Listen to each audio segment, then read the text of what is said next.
tudo bem com vocês?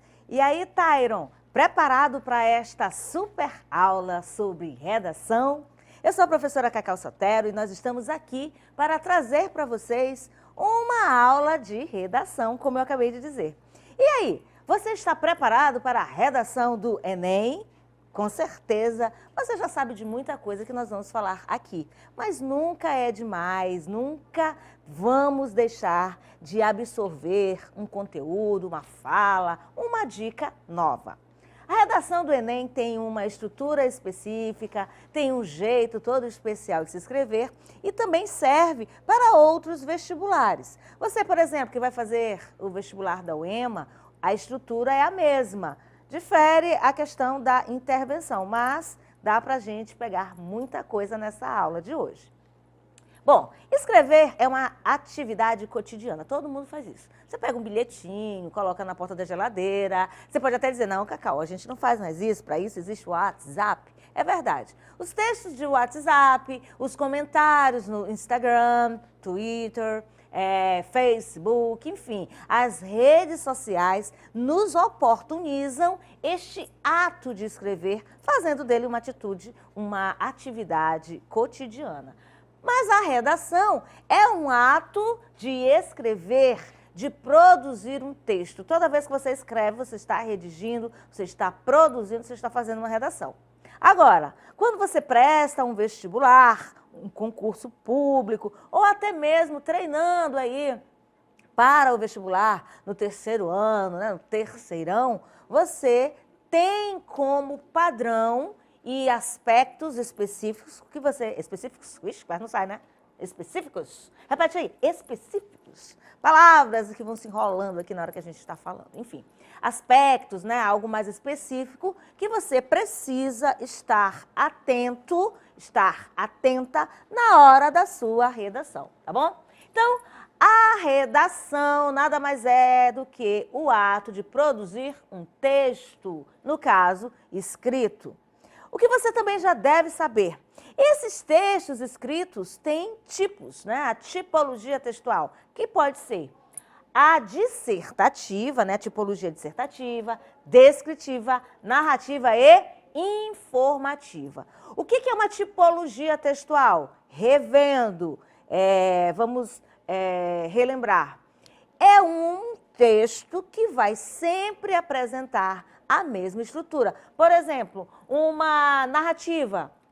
Eu tenho crônica, piada, eu tenho conto, certo? São textos que sempre vão apresentar a mesma estrutura. Então, na narrativa, eu tenho tempo, espaço, personagens e um enredo, né? Uma história que vai se desenvolver ao longo desse tempo que eu acabei de falar, tá certo? Por exemplo, uma informação. Eu tenho um aviso, dentro de um bilhete eu posso trazer uma informação, enfim, toda a estrutura vai ser sempre a mesma. Agora, para eu produzir uma redação do Enem, eu preciso me submeter, estar, no caso, dentro de 4 competências. E a primeira delas é domínio da norma culta da língua. Isso quer dizer o quê, Cacau? Que é aquele jeito despojado de falar. E aí, velho, tá de boa? Tamo junto. O que é tamo junto, hein, Tyron? Significa dizer que nós, ó, estamos juntos em determinado pensamento, não é isso, Tyron? Aqui, eu e Tyron, nós estamos juntos. Mas é uma forma bem despojada de falar. E aí, tamo junto, tem até assim um jeitinho, sei lá se é esse aqui, se é esse, sei lá, enfim. Tamo junto, né, mano? E aí, mano? E aí? Deu pra ver? Deu pra entender? Qual é? Essa forma despojada que às vezes as pessoas falam no dia a dia, no seu grupo de amizade, elas não podem estar dentro da sua redação. Senão você vai incorrer num desvio, que é a competência 1, que exige de mim e de você e de qualquer candidato o domínio da língua portuguesa. Para isso, nós estudamos a gramática normativa. Tem regras. E se há regras, precisam ser respeitadas, ok? Então, a gramática, a ortografia e a pontuação. Você já recebeu aí no seu WhatsApp uma mensagem assim, oi, que horas você vem? Aí não tem uma interrogação, você já conhecendo a pessoa, já tem assim uma ideia que aquilo ali é uma pergunta. Olha, leia aí na tua tela, lê comigo. A sociedade precisa valorizar a mulher. Você concorda comigo? Eu também acho. Agora vamos ver. Ortograficamente, essa construção está errada. Mas isso não impede ninguém de entender o que está escrito. Sabe por quê? Por causa dos fonemas. Olha só, sociedade. O C cedilha, que nunca deve iniciar uma palavra, ele tem o som C. Precisa, olha aqui, ó, precisa valorizar a mulher. Valorizar com S, precisa com Z, são representações de fonema desses sons que nós emitimos. Então, quando nós falamos, nós emitimos sons. Quando nós escrevemos, nós representamos esses sons com os fonemas. Então, as letras representaram os fonemas, contudo, ortograficamente, é assim que se escreve. A sociedade precisa com S valorizar com Z a mulher, e eu concordo, ok? Competências na redação são avaliadas, tá, gente, por corretores. E eles esperam de mim, de você. Por que eu falo de mim? Porque às vezes eu presto o Enem, eu faço lá a prova justamente para me sentir como meu aluno e ficar mais à vontade na hora de gravar uma aula ou dar uma aula ao vivo, tá certo? Então, a redação do Enem é avaliada a partir dessas 5 competências, tá? Já falei de uma, agora a segunda, compreensão da proposta. Então, toda a redação do Enem traz sempre um probleminha para nós discorrermos sobre e tentar resolvê-lo, que é a proposta de intervenção. Então, o candidato tem que ter a capacidade de compreender o tema.